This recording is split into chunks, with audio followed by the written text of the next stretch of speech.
now we're going to learn a special way to find the zeros or the roots of a polynomial. Okay. Now if the polynomial happens to be a quadratic, we know we can always find the roots because we at least have the formula. If the polynomial is something with a degree higher than 2, maybe we'll be able to factor it, but it's highly unlikely. So we have a trick called the rational roots test.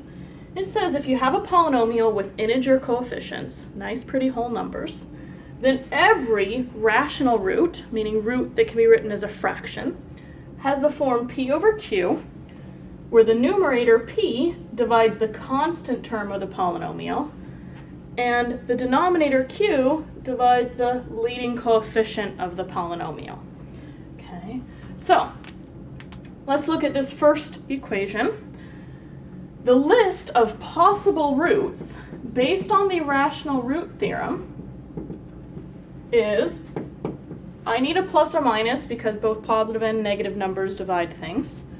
On top, I'm going to put everything that divides the constant term, which in this case is 1 and 5.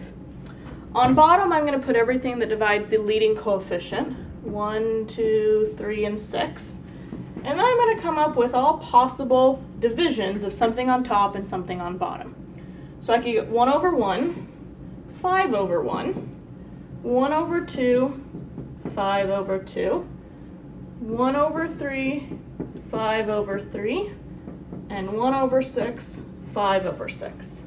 Okay, this gives me 2, 3, 4, 5, 6, 7, 8, 16 possible roots. Okay, now, I'm going to tell you right now that not all of them actually work, but saying that your roots are one of these 16 is a lot better than saying your roots could be, well, anything. Okay. Let's look at this one. It's a little bit more manageable because the degree is smaller. Our possible roots will be plus or minus a number that divides 2 over a number that divides 2. So plus or minus 1, 2, or 1/2. You have to actually absolutely remember the plus or minus because factors can be both positive or negative. Now, there is a way to check these manually, but we're going to use our calculator. If you go to your calculator and plug this equation in to the y equals graphing menu, and then go to the table, it'll allow you to plug in all 6 of these numbers, and you're just going to write down the ones that give you back a 0.